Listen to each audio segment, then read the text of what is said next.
Hola, buenas tardes. Gracias por acompañarnos en la presentación de Bovary y Pécuchet de Gustave Flaubert, en esta nueva edición traducida, prologada y anotada por Jorge Fondevrider. Gracias también a la Alianza Francesa y al Instituto Francés por el apoyo permanente en las traducciones, las ediciones que venimos realizando durante estos 15 años que tiene Eterna Cadencia Editora y por abrirnos hoy las puertas y recibirnos para presentar este libro. Decía que esta nueva edición de Bovary y Pécuchet está prologada, traducida y anotada por Jorge Fondevrider y es a la fecha la edición más completa que existe en castellano de Bovary y Pécuchet, así que creemos que es un acontecimiento editorial, un acontecimiento cultural que hay que celebrar y por eso estamos hoy reunidos aquí. Además, con Jorge venimos trabajando hace 15 años en muchísimos proyectos, sin embargo me parece que esta es la locura más grande que hemos hecho, ¿no es cierto? Así que doble festejo hoy. Y para festejar tenemos dos presentadores de lujo, Daniel Gebel, escritor de larguísima trayectoria que todos hemos leído. Pese a mi juventud. Pese a tu juventud. Y Magdalena Cámpora, investigadora del CONICET y docente titular de la Cátedra de Literatura Francesa de la Universidad del Salvador y de la Universidad Católica. Y para finalizar tenemos la frutilla del postre. Marcelo Lopardero va a leer fragmentos de Bovary y Pécuchet, así que, bueno, ¿qué más podemos pedir? Después brindamos con vino, eso también. Gracias.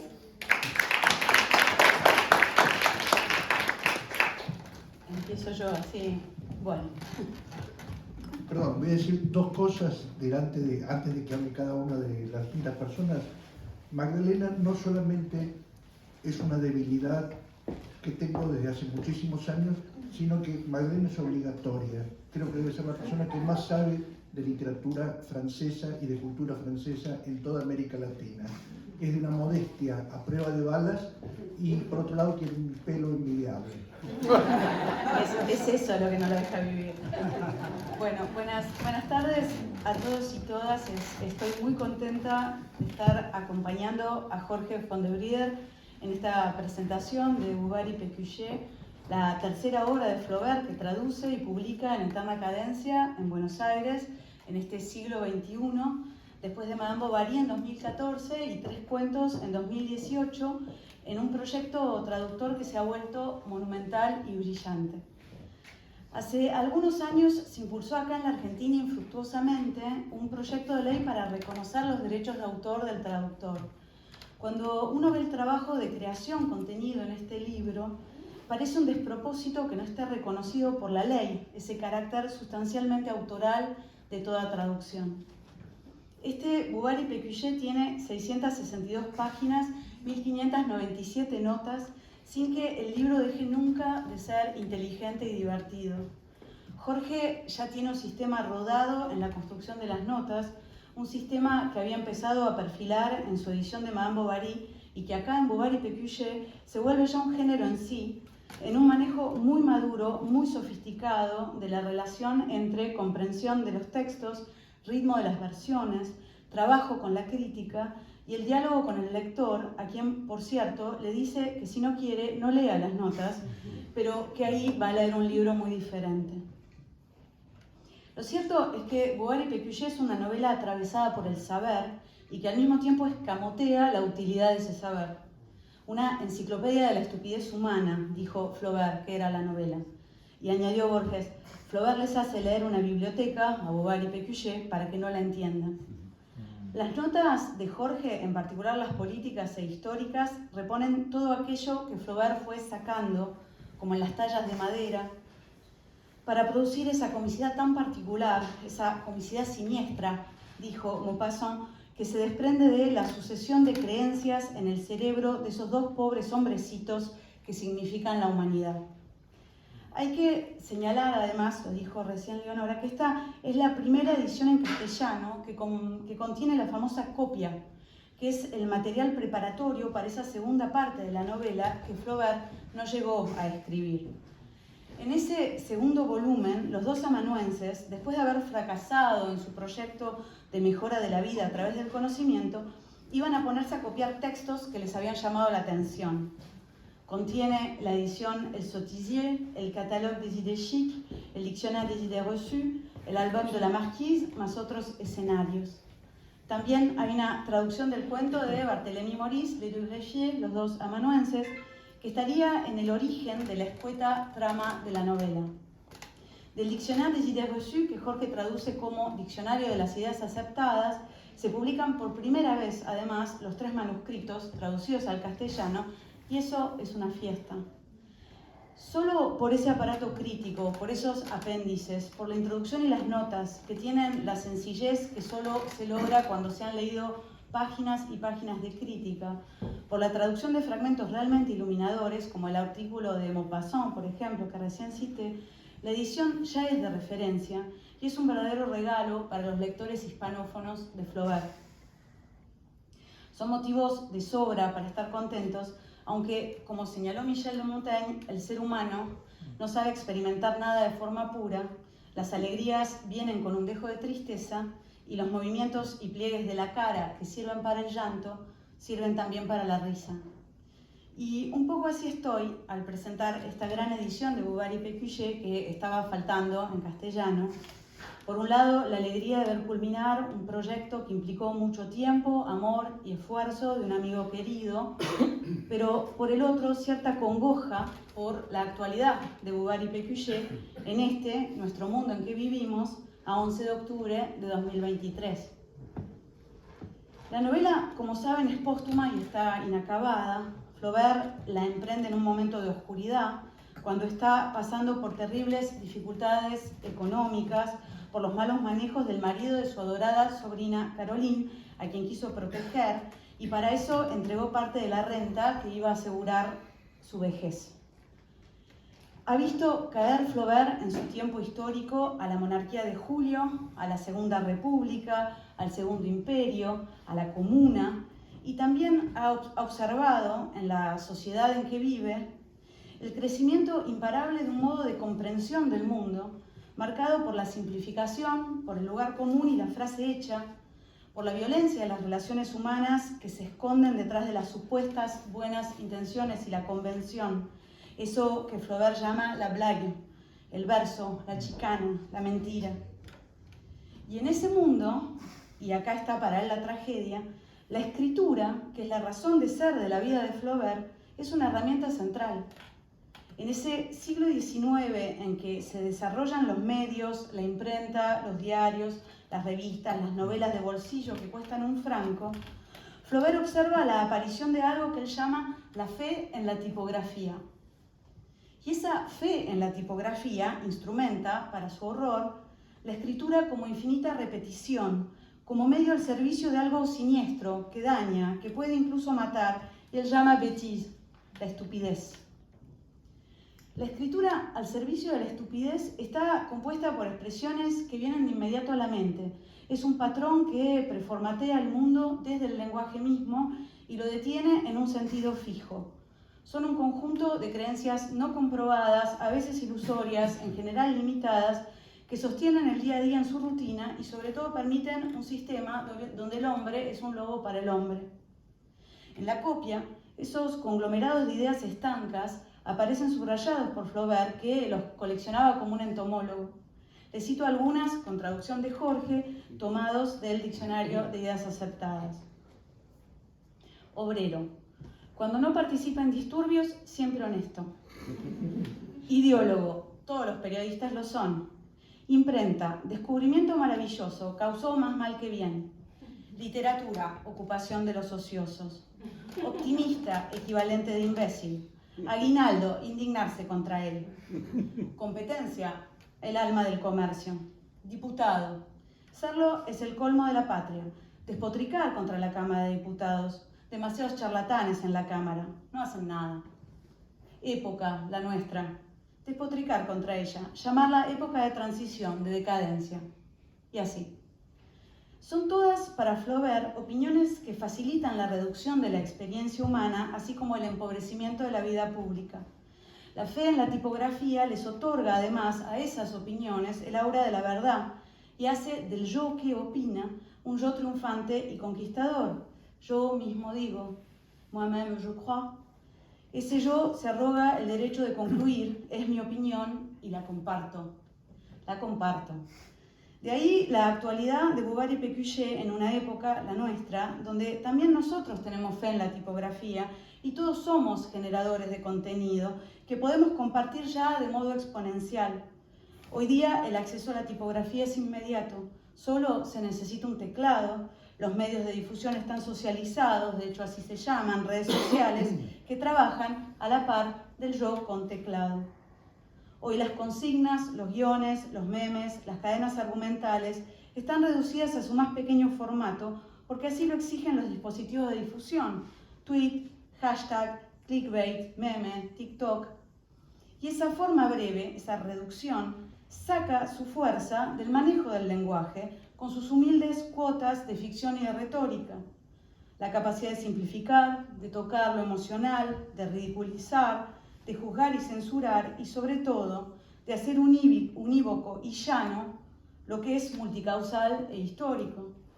Tan es así que el sistema incluso prevé las objeciones a la reducción con 3 palabras que aparecen siempre en las redes como burla ante quien pide mayor reflexión.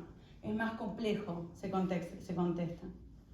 Hay que decir que también eso lo había consignado Flaubert en la entrada pregunta, plantearla es resolverla.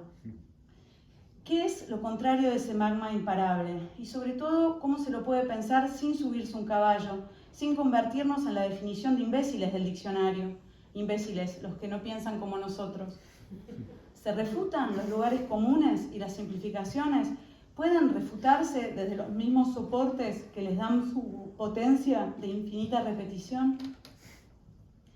La respuesta que da Flaubert a esa axiología de la manada es el estilo, al que en algún lado definió como una manera absoluta de ver las cosas.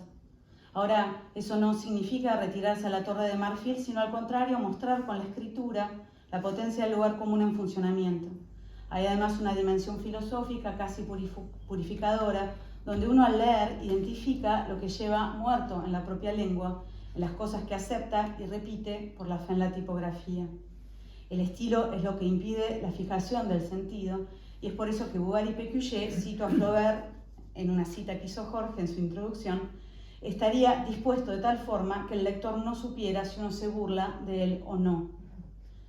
Esa indeterminación acontece nuevamente en la traducción al castellano, cuando Jorge encuentra las claves que sostienen desde la lengua esa misma duda. Y funciona porque en su investigación exhaustiva para las notas, volvió a experimentar el proceso de escritura como, primero, acumulación de saber y luego, en la traducción en sí, como desprendimiento, desbroce, quita de materia, para que solo quede una espuma surgida de esas profundidades invisibles. Hay una última cercanía de experiencia entre el autor de la novela y el autor de la traducción con la que cierro ya estos apuntes. Creo que hay una semejanza entre ambos en su vivencia de la indignación. Maxime Ducamp decía de Flaubert, la estupidez humana lo ofuscaba y cuando no lo hacía descostillarse de risa, lo hacía ponerse rojo de furia. Puedo decir que he visto a Jorge von der Brieder en ambas situaciones. En Flaubert, esa indignación se manifiesta en las cartas, donde fustiga al mundo y marca sus contradicciones, y Jorge hace lo propio en esas pastillas o posteos en Instagram que se llaman Pensamientos en la Pandemia, donde a la larga uno se pregunta si la pandemia no es la existencia o la sociedad actual o un poco las dos cosas. En las cartas de Flaubert, frente a la indignación que le producía la estupidez del mundo, respondía o con el ataque o con el sueño del retiro total. En una carta de 1855, por ejemplo, dice: siento contra la estupidez de mi época flujos de odio que me ahogan. Me sube mierda a la boca. Quiero hacer con ella una pasta para embadurnar el siglo XIX, como se doran con bosta de vaca las pagodas indias. Y quién sabe, Tal vez eso permanezca luego lo suficiente. Solo hace falta un rayo de luz, la inspiración de un momento, la suerte de encontrar un tema. En otra carta, de 1874, en cambio, va por la retirada. Me asusta la estupidez universal. Me da la sensación del diluvio y siento el terror que debían sentir los contemporáneos de Noé cuando veían la inundación cubrir paulatinamente todas las cimas. La gente de espíritu debería construirse algo análogo al arca, encerrarse ahí y vivir juntos. El arca de Noé donde refugiarse y vivir en pequeña comunidad por un lado, y la pagoda cubierta de bosta a la que se critica e impreca por el otro. Entre esos dos movimientos oscila desde que lo conozco y tengo memoria de él, Jorge von der Wrede. Esa opción entre el ataque y la retirada quizás sea, por otra parte, lo que nos espera en un porvenir común y más o menos cercano, en este extraño país, donde a pesar de tanto seguimos leyendo y traduciendo a Flaubert. Gracias.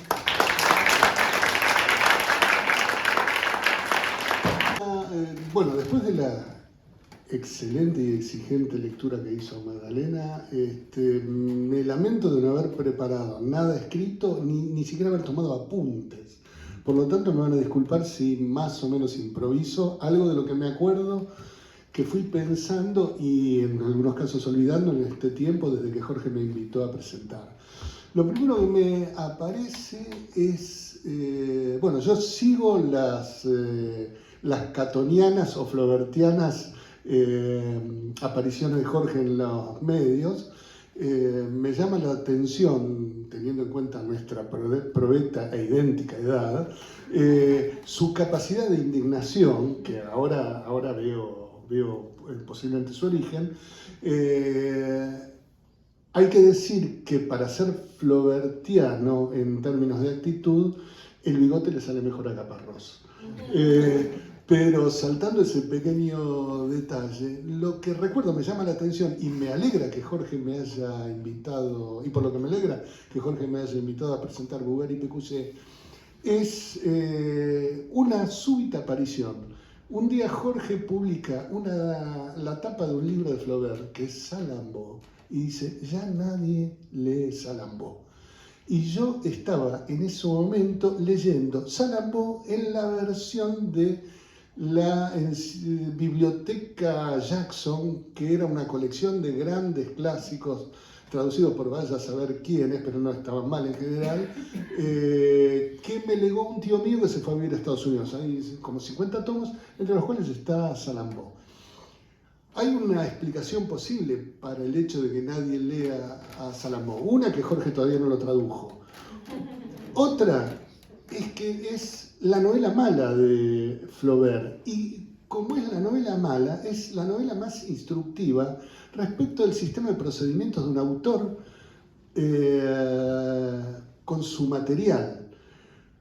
Para dar un ejemplo más cercano, cuando uno ve algunos textos de Borges que están enhebrados en base a citas, ve que la sintaxis de Borges es el sistema de la cita. Cuando aparece en evidencia y desnudo, se ve que hubo algo que le falló. En cambio, en los textos más inspirados, la cita se desliza.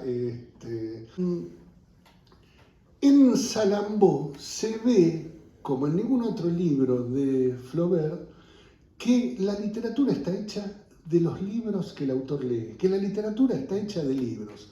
Por supuesto está el asunto, el secreto don que hace que alguien escriba, no bien, regular o mal, sino que escriba en una zona particular y un poco intransferible, que se desliza a lo largo del texto y que garantiza su éxito o fracaso. En Salammbô, el texto que yo leí hace 40 años entero y que después de mandarle la foto a Jorge abandoné, lo que se ve es el trabajo de investigación, exhumación y análisis del material museológico de una civilización desconocida que solo podía hacer alguien que contaba con el material que las exacciones napoleónicas habían obtenido de Egipto, entre otros. Pero digamos que contaba con un museo. En cambio, en otros libros eso es menos evidente hasta que esa política de lectura y apropiación encuentra su cumbre en Bouvard y Pécuchet. No importa que el texto Bouvard y Pécuchet esté interrumpido, porque hasta podríamos decir, ¿cuántas son las grandes obras de la literatura universal que están concluidas? Un montón. ¿Y cuántas son las que no están concluidas? O de las que solo conocemos fragmentos, digamos, empezando por el Satiricón de Petronio, ¿no? Que eran 3.000 páginas, de las cuales nos quedan 120. El proyecto flaubertiano era el proyecto del autor de una novela infinita, con todas las adiciones que hizo Magdalena. Yo tenía un recuerdo que es más, me gusta más como idea, que era que después de publicar Bouvard y Pécuchet, Flaubert iba a publicar todos los libros y artículos y textos que había leído para escribir Bouvard y Pécuchet. No sé si mi recuerdo de esa lectura es falso o es un proyecto que quedó de lado. Por otro lado, como bien señaló Magdalena, en la traducción de Jorge y en el trabajo de edición de Jorge están las referencias, digamos, el texto ese de los dos copistas, los dos amanuenses, que muestra también que no solo la literatura no sale de ningún otro lado que de la literatura, sino que la apropiación estricta es una práctica legítima. Yo no conocía ese antecedente, pero volviendo a Borges, que escribió palabras inmortales y astutas y malévolas, por supuesto, acerca de Bouvard y Pécuchet, yo recuerdo, no sé si ustedes leyeron el Borges de Bioy, las invectivas que suelta Borges sobre Quiroga. Y el otro día, en una especie de pequeña iluminación, me di cuenta que uno de los cuentos de Borges, que es el Evangelio según Mateo, no es sino otra versión de La gallina degollada de Quiroga. No leí a nadie que lo hubiera descubierto, me pareció un descubrimiento tan evidente y obvio, y hay muchos otros. Hay un cuento de Borges, creo que es La biblioteca de Babel, que alguien publicó un texto de un autor italiano que había escrito 20 años antes La biblioteca de Babel, solo que el texto era mediocre. Y si uno lee las críticas de textos de autores de segunda, tercera o cuarta fila, las reseñas que Borges hacía en alguna de las tantas revistas donde escribía, ve que en esas reseñas está el resumen argumental de textos que después Borges iba a escribir. Es decir, la materia de un escritor es las literaturas a las que accede. En ese sentido, me parece también que el gran asunto de Flaubert era claramente el modo en que leemos. Escribimos como escribimos por el modo en que leemos, por los sistemas de apropiación que desarrollamos y el modo en que digerimos esos sistemas de apropiación. Flaubert como novelista empieza con lo que podríamos decir que es también una canchereada. Voy a tomar Madame Bovary, que es un tema que no me interesa un pomo, y lo voy a convertir en gran literatura. No se equivocó, lo convirtió en gran literatura. Pero Madame Bovary no es más que una versión burguesa de Don Quijote. Una persona que se transfigura de burguesa aburrida y demente en una especie de loca frenética porque cree que el cuerpo puede sostener las pasiones que la literatura escribe, lo cual es un imposible lógico porque el cuerpo no soporta de pasiones durante tiempos prolongados. En cambio, la literatura puede sostenerlo a lo largo de meses y décadas, o en casos como el de Bouvard y Pécuchet, por la eternidad misma, ya que Bouvard y Pécuchet ocurre, no, como decía Borges, no en el tiempo, sino en la eternidad. Bueno, después de estas improvisaciones un poco desprolijas, había muchas cosas más que quería decir, pero como me las olvidé, los voy a pasar por alto y voy a simplemente a señalar algo. El otro día salió una noticia de la aparición de una traducción al chino de Don Quijote. En esa traducción al al chino, aparentemente el modus operandi de la traducción era que alguien que había leído Don Quijote se lo contaba al traductor, y el traductor, que es coautor ahora directamente, es el coautor de la versión de Cervantes y el señor Lichí, que sé yo cómo se llama, el coautor escribía una versión libérrima del Quijote. Ese texto yo leí un anticipo en las redes, y tiene un prólogo muy inteligente, como siempre, Tabarowski, donde Tabarowski dice que esa versión libre es la mejor traducción posible. Bien, yo leí las 2 o 3 páginas del anticipo y puedo decir que por el contrario no debe haber traducción peor, precisamente porque el traductor no inventa nada, simplemente le cuentan un argumento, es claro que le dicen en algunos casos palabra por palabra algo de la versión original, y el chino se la arregla, entonces Don Quijote parece un chino aburrido. El señor Jorge von der Wrieder hizo la operación contraria, hizo una operación de reducción al sentido, primero si no me equivoco, porque Jorge me podrá corregir, una reducción al sentido original y un trabajo de restitución de los sentidos epocales de las palabras. Restituyó los contextos históricos, los contextos espirituales.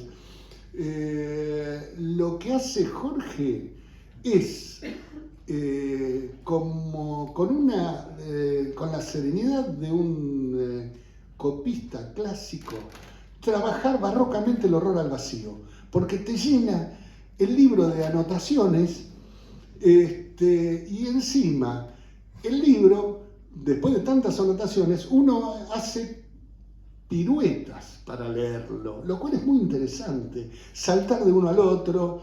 Hay un texto que les recomiendo que está curiosamente en la editorial donde acaba de publicar Jorge la traducción, que es Leiden Limitada de Luis Sagasti. Luis Sagasti escribe una novela donde la referencia al original es la referencia a un personaje que no aparece en toda la novela, lo que hay son notas al pie. Yo propongo que Leonora después publique como novela las 1597 notas de Jorge, para que el lector se arregle para reconstruir el libro que ya ha sido escamoteado. Como editor y agente tuyo, creo que el 20%. Durante 25 años edité libros, yo ajenos. Perdón, voy a hacer una infidencia. Cuando estábamos hablando sobre qué iba a decir él y demás, que no me dijo nada de lo que iba a decir, me sugirió algo. Trajo para donar a la Biblioteca de la Alianza la edición de El Absoluto, una de sus grandes novelas que ganó el Premio Nacional, en francés. Y me dijo que una cosa muy interesante podría ser que se tradujera esa novela en castellano. O sea que vamos en línea. Exactamente. Bueno, cuando salió Jorge, además quiero decir algo, Jorge es un tipo inmensamente generoso. Nos reencontramos después de muchísimos años, cuando yo conduje durante un par de años un programa insignificante de entrevistas a escritores en el canal de la ciudad, y Jorge me dice, en el corte, me dice, che, claro, vos debes estar traducido a todos los países del mundo. Y digo, por el contrario, a mí no me traduce nadie. Soy el gran fracaso internacional de la literatura argentina. Y Jorge me pasó una lista de por lo menos 15 traductores. Yo les escribí a todos, solo me contestó una, Jessica Sequeira, que es ahora mi traductora al inglés.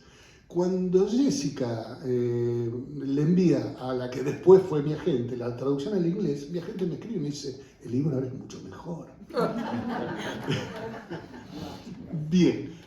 Y luego de esto, y para resumir, quería decir algo sobre la dimensión, porque uno después se pierde, sobre la dimensión de Flaubert.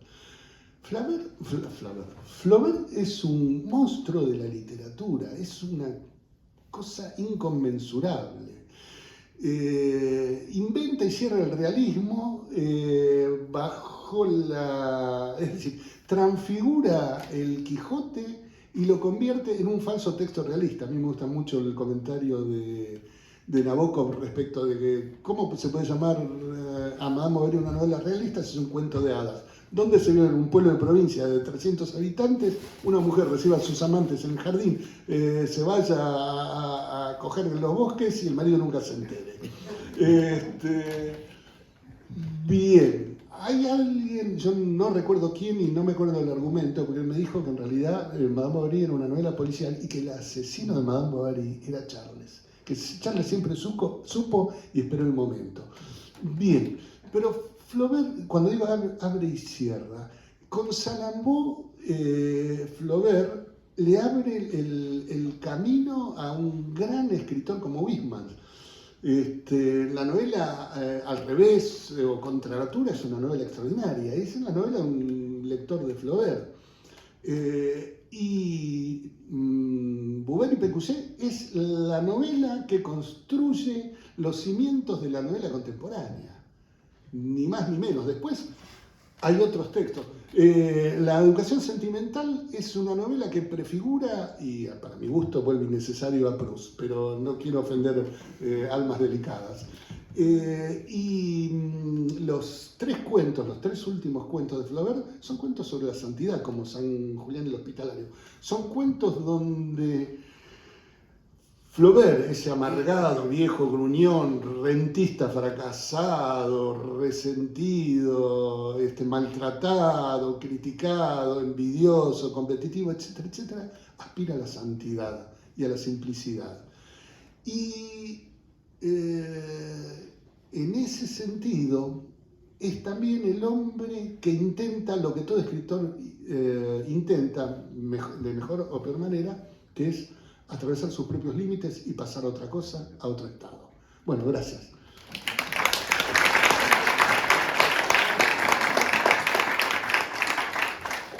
Bueno, breve presentación y un comentario al margen. La presentación es para Marcelo Lombardero. Para quienes no lo conozcan, Marcelo Lombardero es cantante, o fue cantante, lo cual lo llevó a transformarse en uno de los mayores puestistas de ópera de la Argentina, lo cual le permitió, entre otras cosas, ser director del Teatro Colón, lo cual le permitió ser director del Teatro Argentino de La Plata y, entre otras cosas, también ir por todo el mundo poniendo obras en lugares que nos resultan muy familiares como Estonia y esos santos reales de Dios. En los últimos años Marcelo ha empezado a trabajar también como director teatral y bueno, hemos tenido para mí la enorme dicha, porque tengo que decir que a este tipo lo admiro profundamente, de trabajar juntos en un par de proyectos. El último fueron 2 piezas teatrales de Ronald Harwood que se hicieron en el Teatro San Martín hace ya demasiado tiempo, ¿no? Prehistoria, prepandemia, prehistoria. Prepandemia, prehistoria. Y el hecho de que Marcelo esté acá como lector de Bovary Pécuchet realmente me llena de orgullo. Marcelo va a leer un fragmento del capítulo 6. El capítulo 6, todo Bovary Pécuchet trata de distintos saberes humanos, y esos saberes humanos son sometidos, si se quiere, a una especie de escrutinio por parte de estos 2 amanuenses que poco a poco se van dando cuenta de que realmente todo forma parte de la estupidez humana, porque frente a cualquier teoría vamos a encontrar una contrateoría que la va a refutar y demás. Y el capítulo 6 se dedica a la política. Y se dedica a la política en un momento muy particular de la historia francesa, que es cuando en 1848 se produce justamente la Segunda República. Segunda República que va a terminar muy mal, justamente porque va a haber unas elecciones presidenciales que las va a ganar Luis Bonaparte, que, digamos, el sobrino, si no me equivoco, de Napoleón, que había estado exiliado en Inglaterra, porque los Bonaparte habían sido expulsados de Francia durante toda la monarquía, y que vuelve y conquista primero al público de provincia, y va haciendo su carrera política con un público iletrado, inculto, del cual la capital se había olvidado completamente. Al cabo de un cierto tiempo se producen unas elecciones presidenciales en las cuales arrasa, desplazando a los socialistas y a los demócratas a lugares muy, muy secundarios. Hay que decir que va a esas elecciones llevados por el Partido del Orden, que reunía por un lado a los conservadores y por otro lado a los llamados legitimistas, que eran los que querían reimponer otra dinastía real, digamos, por fuera de esta idea democrática de república.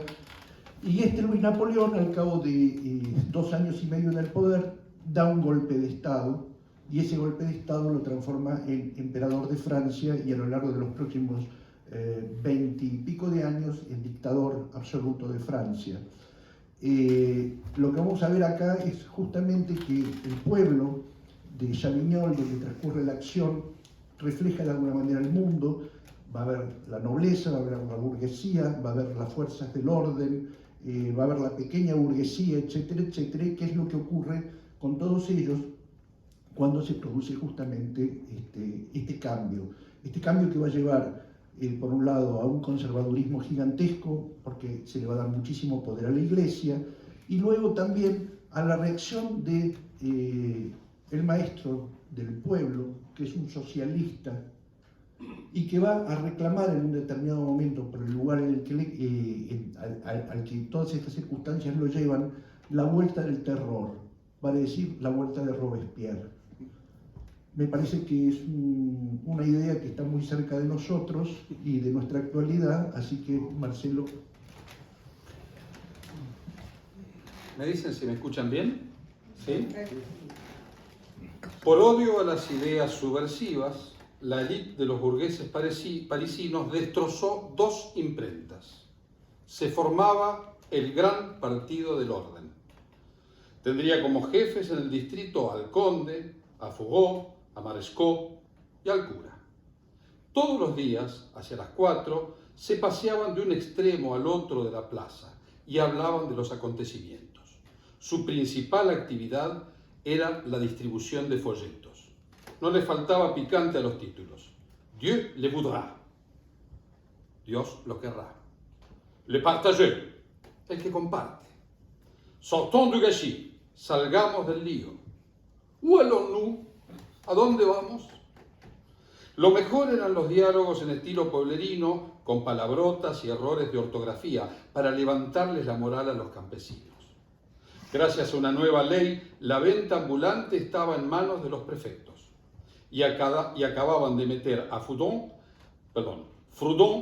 en Saint-Pélagie. Inmensa victoria. En general, los árboles de la libertad fueron derribados. Chavignol obedeció esa consigna. Bobard vio con sus propios ojos los restos de su álamo en una carretilla. Sirvieron para calentar a los gendarmes y se le ofreció el tronco al cura, que lo había bendecido. ¡Qué burla! El maestro no escondió su manera de pensar. Bobard y Pécuchet lo felicitaron por ello un día que pasaron delante de su puerta. Al día siguiente se presentó en casa de ellos. Le devolvieron la visita ese fin de semana. Caía la tarde, los niños acababan de irse y el maestro de escuela con mangas postizas barría el patio. Su mujer, tocada con un pañuelo de madrás, amamantaba a un niño.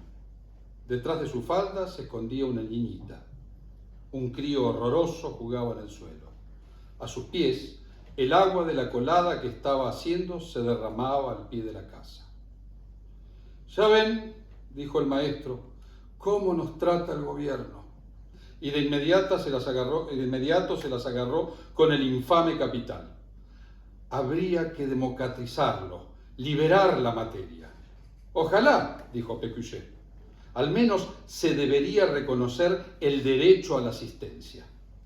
«¡Un derecho más!».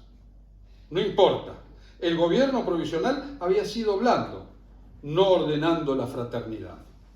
Entonces traten de establecerla. Como oscurecía, Petit, el maestro, le ordenó brutalmente a su mujer que subiera un candelabro a su escritorio. En las paredes de yeso, unos alfileres fijaban los retratos litografiados de oradores de izquierda. Un estante con libros dominaba el escritorio de pino. Para sentarse había una silla, un taburete y un viejo cajón de jabón. El maestro fingió reírse de eso, pero la miseria se le marcaba en las mejillas y sus sienes estrechas denotaban una terquedad de mula, un orgullo intratable.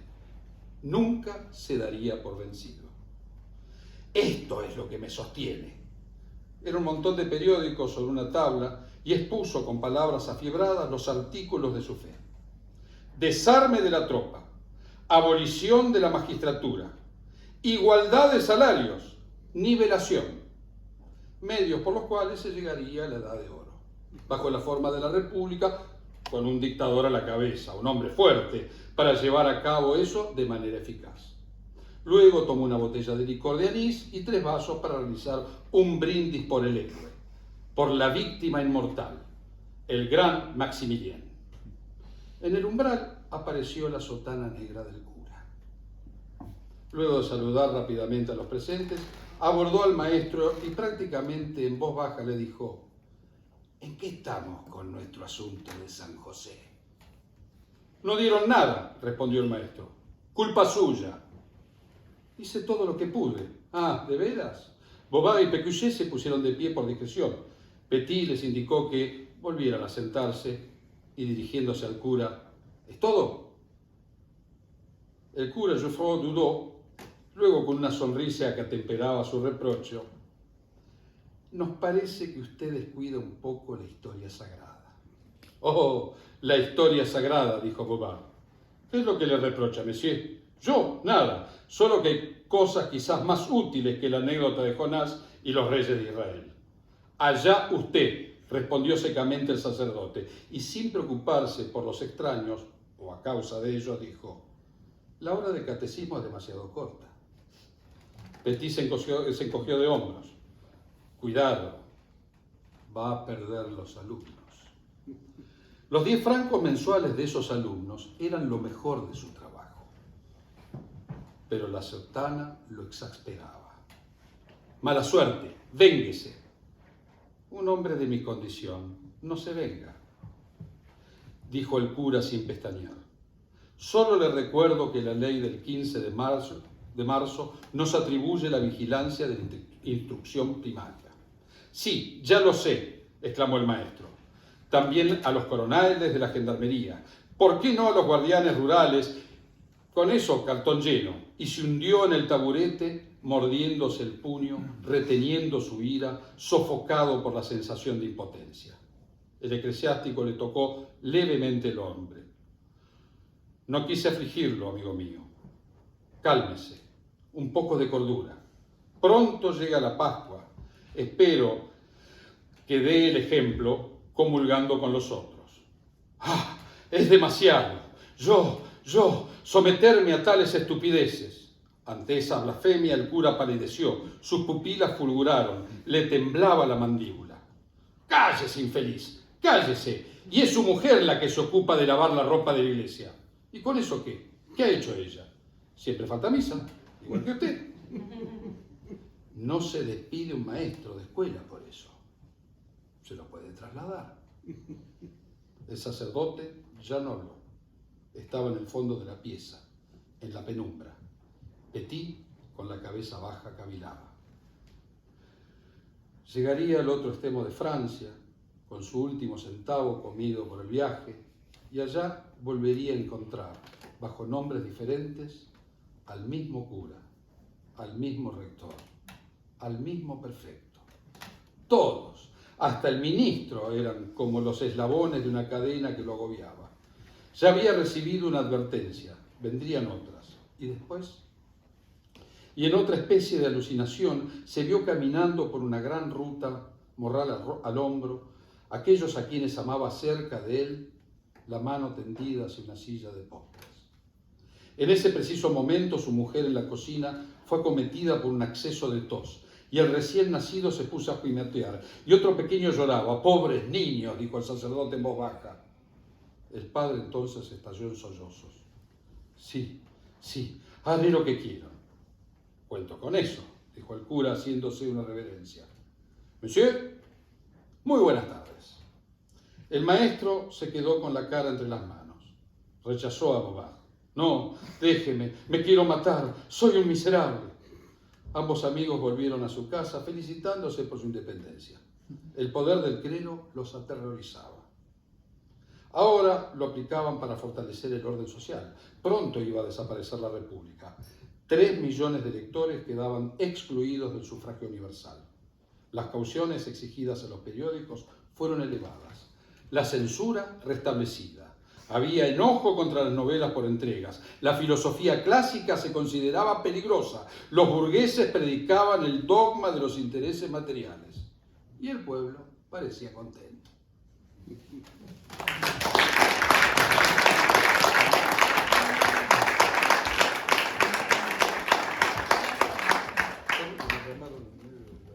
Bueno,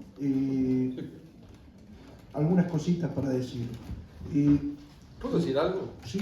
Cuando Jorge me invitó a hacer esta lectura, me dio la cantidad de páginas que tenía que leer y me asusté porque no me había mandado el libro todavía. Cuando llegó el libro, ¿cómo puedo decir? Tuve una sensación de alivio porque me di cuenta que el 60% de las páginas eran las notas. Perdón. Bueno, no, lo que iba a decir es que yo creo que un libro de estas características no es un ejercicio, digamos, traducirlo no es un ejercicio de solipsismo, no se hace solo, hay una cantidad enorme de gente que interviene.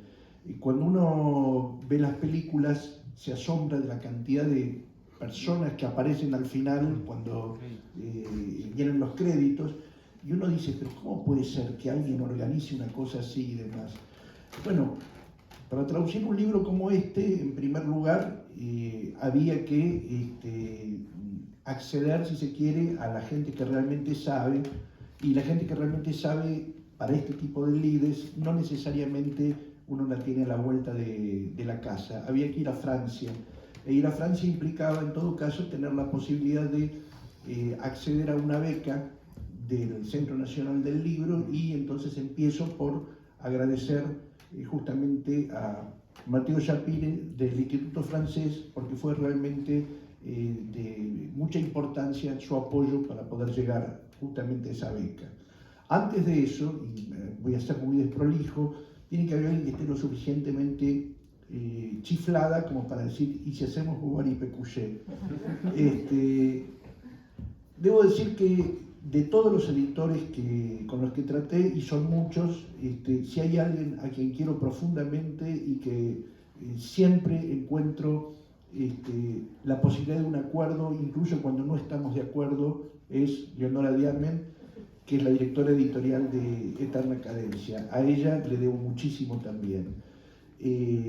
Junto con Leonora quiero mencionar a 2 amigos ausentes, que son Paulo Slachewski y su esposa, que son quienes en paralelo con Eterna Cadencia también esperaban esta traducción, que es la gente de la editorial chilena LOM, con la cual ya se coeditaron los tres cuentos, y que son, si se quieren, los equivalentes de Leonora para mí en Chile. En Francia tuve la suerte de trabajar con los 3 mayores flaubertianos y los 3 sabios, esa es la palabra, que Flaubert tiene entre la legión de gente que trabaja sobre la obra de Flaubert, que son Anne Herschel-Pierrot, Jacques Neff y Pierre-Marc de Biassy.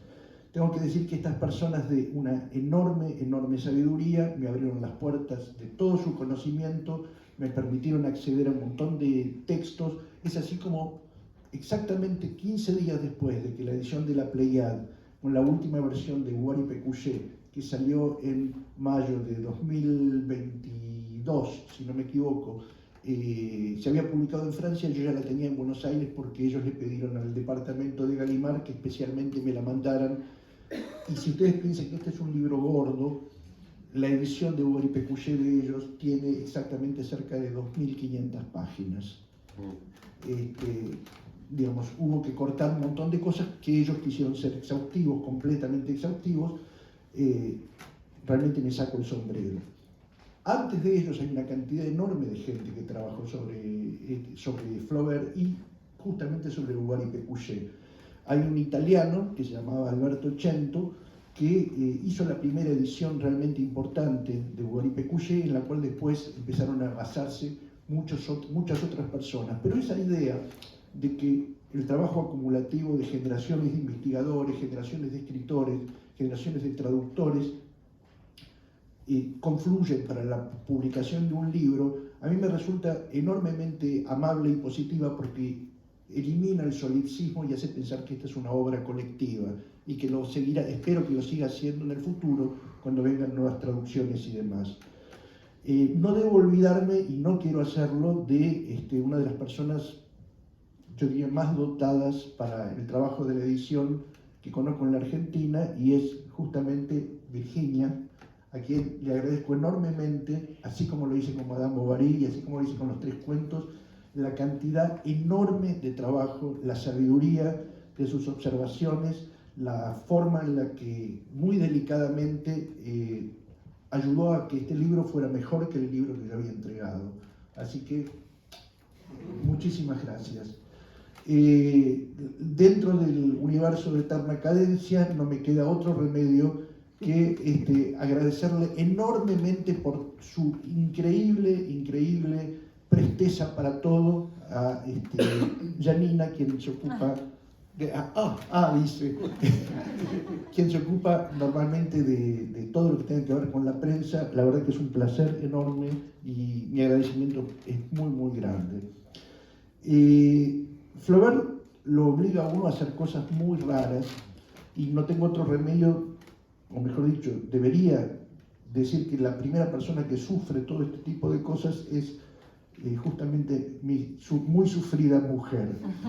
Cuando uno, por ejemplo, agarra y empieza las puteadas diciendo ¿cómo se cultivan los melones? En la mitad de la traducción, o cuántas especies de peras existen en el mundo, o cosas por el estilo llevadas a lo que a Flaubert obliga. O sea, Flaubert normalmente para escribir Bovary y Pécuchet dice haber leído alrededor de 1500 libros a lo largo de 10 años. Para traducir a Bovary y Pécuchet no es que hay que leer 1500 libros, pero hay que tener una idea aproximada de todo ese tipo de cuestiones. Y lo del cultivo de los melones, por ejemplo, yo pensaba que los melones crecían en los árboles.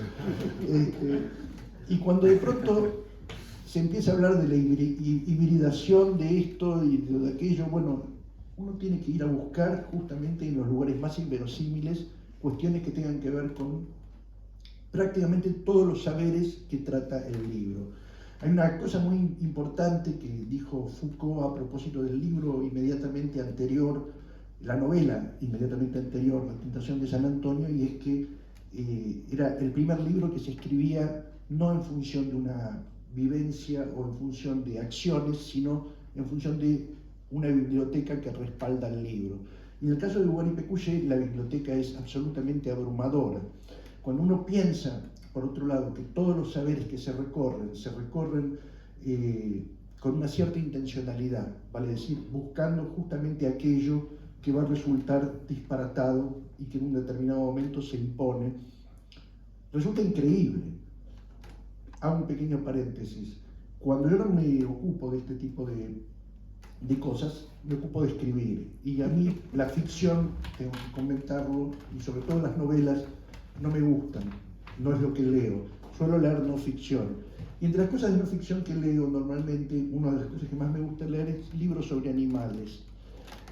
Cuando uno se pone a ver un libro sobre animales, publicado por ejemplo en el siglo XIX, respecto de ese mismo animal en las primeras décadas del siglo XX, y así va creciendo, el número de disparates y de imbecilidades que todos suponemos aplicados a las pobres bestias es enorme.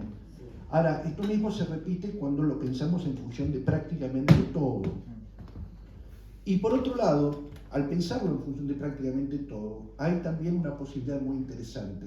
Cuando yo digo que, por ejemplo, no me gusta leer novelas, es porque creo que las posibilidades que tiene la no ficción son casi más fantásticas y fantasiosas que las de la novela. Y uno lo encuentra eso prácticamente en todas partes. Nuevamente, digresión de las digresiones. Un dato que yo ignoraba y que no sé si vos lo sabés. Fuimos la semana pasada a escuchar a Carlo Ginzburg, que dio una clase absolutamente magistral en la Facultad de Filosofía y Letras cuando recibió su doctorado, y él se refirió a Montaigne. Y en un momento dado habló de el marrano Montaigne. Yo no tenía la menor idea de que por parte de madre Montaigne era de origen judío. Esto que puede parecer una perogrullada y demás, es una piedrita que se va sumando a un montón de otras piedritas que a diario uno va adquiriendo sobre las cuestiones más inverosímiles. Yo acá mencioné los melones y pasé a Montaigne. Bueno, en el medio de todo esto está Flaubert. Respecto de su mal humor y de su idea respecto de la estupidez y todo lo demás, me da la sensación de que si uno no tiene mucha fe, no le queda otro remedio que pensar las cosas en esos términos. Y al mismo tiempo hay una frase de Scott Fitzgerald que a mí siempre me gustó mucho, que la dice en un ensayo de él que se llama The Crack Up, que dice que la prueba de una inteligencia de primer orden es tener dos ideas opuestas en la cabeza y sin embargo seguir funcionando. Algo así como pensar que las cosas no tienen remedio y sin embargo tratar de remediarlas. Yo creo que detrás del mal humor de Flaubert existe eso, y que lo exasperante respecto de todo eso son los dogmas aplicados a prácticamente todo. Este es un libro en donde justamente dos personas incultas tratan de vérselas con todos los dogmas posibles en todos los distintos terrenos que la humanidad ha planteado hasta el momento de la escritura de este libro. Y cuando ocurre eso, uno va encontrando justamente que el pensamiento dogmático conduce, si no a error, a la estupidez, ya sea en términos políticos, religiosos, científicos, etcétera, etcétera, etcétera. Lo último que voy a decir es que al margen de todo lo que uno pueda pensar en términos éticos, filosóficos, etcétera, sobre las ideas de Flaubert y demás, hay una cosa que a mí me parece absolutamente extraordinaria y que uno no tiene que perder de vista jamás. Flaubert es uno de los más grandes escritores que produjo la historia de la literatura a través de todos los tiempos. Flaubert inventó una cantidad de cuestiones o las puso en evidencia, de tal manera que después un montón de gente que vino se sirvió de ellas, se apropió de ellas, a tal punto que ya no nos damos cuenta que quien las puso por primera vez en el tapete fue Flaubert. Sin Flaubert, y esto no lo digo yo, lo dice Ezra Pound, no podría haber habido Joyce. Sin Flaubert no podría haber habido Borges, sin Flaubert no podría haber habido Perec, etcétera, etcétera. A propósito de Borges, y a propósito de lo que Daniel contaba, en el capítulo donde normalmente se revisan las reglas mnemotécnicas hay una nota, porque prácticamente los mismos ejemplos que da Borges en Funes el Memorioso son los mismos ejemplos que aparecen en Bovary y Pécuchet. Lo que quiero decir con esto es que hay para todos, y uno puede leer de distintas maneras y siempre va a encontrar algo. Cuando me tocó prologar Madame Bovary, que es un clásico, el clásico por excelencia, empecé a encontrar montones y montones de interpretaciones de todo tipo a propósito del personaje y demás. Por supuesto hay una Madame Bovary psicológica, una Madame Bovary feminista, etcétera, etcétera. Para mí Madame Bovary fue nada más que una bravata de Flaubert para demostrar que con cualquier bosta uno puede transformar en diamante y hacer una obra de arte. Madame Bovary, en una época donde estaban de moda las novelas de cornudos, Balzac había escrito 3, hizo algo completamente distinto. Y no es que lo hizo algo completamente distinto por la historia que estaba contando, lo hizo por la forma en la que estaba contando la historia. Entonces, uno lee esta especie de gran compendio de la estupidez humana que es Bovary y Pécuchet, y que es efectiva no solamente por la acumulación y por el tipo de ejemplos que se están dando, sino básicamente por la forma en que se los presenta y por los dos personajes, de los cuales uno termina al final, a medida que promedia la lectura, pensando que son los dos tipos más inteligentes, decentes, honestos y buenos que produjo ese pueblo de mierda de Chavignol, donde todo el resto de la gente son cretinos. Y estos dos imbéciles, entre comillas, ya dejan de ser imbéciles y se nos relativiza incluso esa idea de imbecilidad y demás. Creo que es una de las grandes novelas, una de las cumbres de la literatura mundial. Insisto, creo que hay montones de cosas que no hubieran existido sin Bovary y Pécuchet. Esperemos que haya tiempo como para que futuros planes nos lleven a otros lados, donde también nos encontraremos con otras cumbres. Yo lo tengo casi pensado y la cómplice también, así que de acá a un tiempo, quizás en unos años, tengamos Laurence Sterne, Las aventuras de Tristan Shandy, que es otro de esos libros que construyen cumbres, que crean una civilización. Para el año que viene ya podemos ofrecer una gran antología de Maupassant para no salir del círculo de Flaubert. Muchísimas gracias por haber venido.